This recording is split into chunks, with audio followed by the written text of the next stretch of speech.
Hello student, मेरा नाम स्वाति है और आज की इस क्लास में हम बात करने वाले हैं क्लास 10 हिंदी चैप्टर 2 जिसका नाम विष के दांत है। इस कहानी के लेखक नलिन लोचन शर्मा जी हैं, जिनका जन्म 18 फरवरी 1916 ईस्वी को पटना के बदरघाट में हुआ था।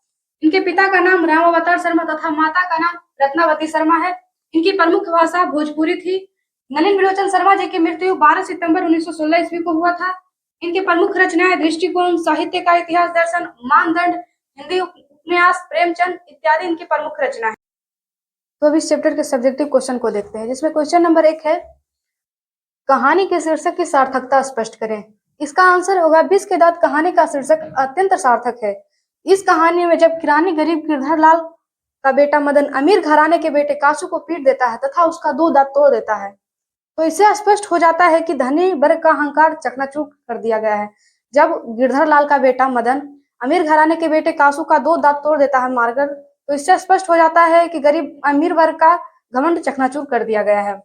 इसका क्वेश्चन नंबर 2 है, सेन साहब के परिवार में बच्चों के पालन पोषण में किए जा रहे लिंग आधारित भेदभाव का अपने शब्दों में वर्णन करें। तो सेन साहब के परिवार में पालन पोषण में लिंग आधारित भेदभाव करते थे, जिनमें एक तरफ वह अपनी बेटियों को कठपुतली मानते थे तथा दूसरी तरफ अपने बेटे कासू की गलतियों को भी इंजीनियरिंग का दर्जा देते थे। उनका बेटा अगर कोई गलती कर देता तो उसे बोल देते कि मेरा बेटा आगे जाके इंजीनियर बनेगा, इस गलती कर रहा है तो ये इंजीनियर का लक्षण है, इसमें ये गलती कर रहा है, ये इंजीनियर बनेगा। और अपनी बेटी को कठपुतली मानते थे जिसे इशारों पर नचाया जा सके। इस चैप्टर का क्वेश्चन नंबर 3 है, खोखा किन मामलों में अपवाद था। खोखा किन मामलों में अपवाद था, तो इसका आंसर होगा खोखा अपने घर के नियमों में अपवाद था, क्योंकि इस पर घर का कोई नियम कानून लागू नहीं किया जाता था। क्वेश्चन नंबर 4 है, सेन दंपति खोखा में कैसी संभावनाएं देखते थे और उन संभावनाओं के लिए उन्होंने उसकी कैसे शिक्षा तय की थी। तो इसका आंसर होगा, सेन दंपति खोखा में इंजीनियरिंग का संभावना देखा करते थे और वह खोखा को उसी प्रकार की शिक्षा तय किए थे, जैसे कि बढ़ईगिरी और अन्य सामान को तोड़ फोड़ कर उसे खोलकर सही करना ही उसका शिक्षा तय किया गया था। क्वेश्चन नंबर 5 में है, व्याख्या करें। जिसकियां क्या है, कठपुतली और उनके माता पिता को इस बात पर गर्व है। तो इसका आंसर होगा, प्रस्तुत सग्रवित सुललित और मार्मिक पंक्ति हमारे पाठ्य पुस्तक गोधूली भाग 1 शीर्षक विष के दांत से लिया गया है, जिसमें सेन साहब अपनी बेटियों को तमीज सिखाते हैं तथा उसे हंसने की इजाजत नहीं देते हैं और उनकी बेटी सिर्फ शाम को ही खेल सकती है बाहर। इन सभी बातों पर उनके पिता को गर्व था कि लड़कियां कठपुतली है। इसका ख नंबर है, खोखा के दुर्ललित स्वभाव के अनुसार ही सेन ने अपने सिद्धांतों को ही बदल लिया था। तो इसका आंसर होगा, प्रस्तुत पंक्ति के माध्यम से लेखक यह बताना चाहते हैं कि सेन साहब की 5 लड़कियां जो कि बिल्कुल सभ्य और अनुशासित है, लेकिन ठीक उसके विपरीत खोखा बिगड़ा हुआ संतान है, जिसे अधिक प्यार दुलार के कारण वह बिगड़ चुका है। उसके हर गलतियों में इंजीनियरिंग का सपना दिखाई देता है। सेन साहब को खोखा के हर एक गलतियों में इंजीनियरिंग का सपना दिखाई देता है, अर्थात खोखा के संभावना के अनुकूल ही सेन ने अपने सिद्धांतों को भी बदल लिया था।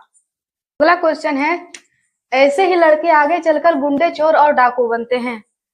तो इसका आंसर होगा, प्रस्तुत पंक्ति में सेन साहब के कार को गिरधर लाल का बेटा मदन छुआ भी नहीं था, फिर भी उसे सेन साहब डांटते हैं।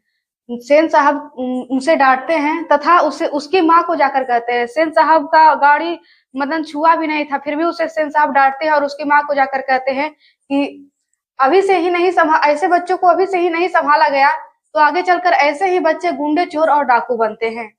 अगला नंबर क्वेश्चन है, कौवा की जमात में हंस आने के लिए ललक गया। तो प्रस्तुत पंक्ति में सेन साहब का बेटा गिरधर लाल के बेटे मदन के जमात में शामिल होने के लिए यानी लट्टू खेलने के लिए जाना चाहता था। इसमें मदन लट्टू खेल रहा था, जिसमें सेन साहब का बेटा खोखा भी लट्टू खेलने के लिए जाना चाहता था, जिसे लेखक ने कहा कि हंस कौवा के जमात में जाने के लिए लग गया। कौवा का जमात यानी मदन जहां खेल रहा था उसे कौवे के जमात से संबोधित किया गया और हंस कहा गया सेन साहब के बेटे कासू को जाने के लिए ललक गया। कासू पहले के जैसे मदन पर अपना दबदबा दिखाना चाह रहा था। जिससे मदन को गुस्सा आ गया और वह कासू के बीच झगड़ा होने लगा, जिससे मदन और कासू के बीच झगड़ा होने लगा था। इसी झगड़ा में मदन ने कासू का 2 दांत तोड़ दिया था। अगला क्वेश्चन है कि सेन साहब और उनके मित्रों के बीच क्या बातचीत हुई और पत्रकार मित्रों ने किस तरह का उत्तर दिया। तो इसका आंसर होगा, जब सेन साहब और उनके पत्रकार मित्र में आपस में बातचीत शुरू हुई तो सेन साहब अपने बेटे कासू का बखान करने लगे। सेन साहब अपना बेटा कासू का पूरा बखान करने लगे कि मैं तो इसे आगे चलकर इंजीनियर ही बनाऊंगा, आजकल पढ़ाई लिखाई में कुछ भी नहीं रखा है, फिजूल का है पढ़ाई लिखाई। अभी से ही मैंने अपने कारखाने के मिस्त्री को बोल दिया है कि 1-2 घंटे मेरे घर पर आकर ठोक पीट का काम मेरे बेटे को सिखा दिया करो, जिससे कि उसका हाथ अभी से ही औजार पे बैठा रहे। तब उनका मित्र, पत्रकार मित्र उनको जवाब देते हैं कि पहले तो यह एक जेंटलमैन बने। बातों बातों में वो बोल ही देते हैं कि पहले आपका बेटा एक जेंटलमैन बने, जो कुछ बने उस काम के लिए उसे पूरी आजादी दिया जाएगा। पहले वो एक जेंटलमैन बन जाए, फिर उसे वो जो काम करेगा उसके लिए उसे पूरी आजादी दिया जाएगा। क्वेश्चन नंबर 7 है, मदन और ड्राइवर के बीच विवाद के माध्यम से कहानीकार क्या बताना चाहता है?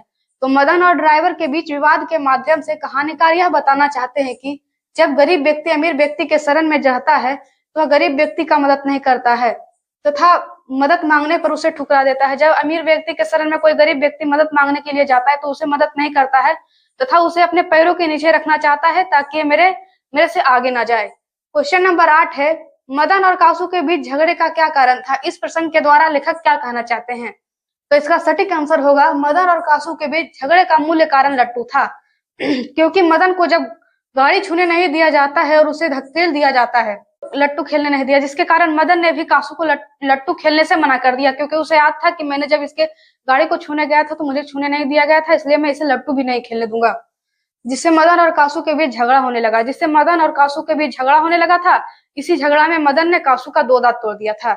इस प्रसंग के माध्यम से लेखक बताना चाहते हैं कि बालक नादान होते हैं, उनमें अमीरी गरीब का भेदभाव, बालक नादान होते हैं वो अमीरी गरीब का भेदभाव नहीं देखते हैं, लेकिन वह अपना अपमान याद रखते हैं कि मेरे साथ कौन कैसा व्यवहार किया था।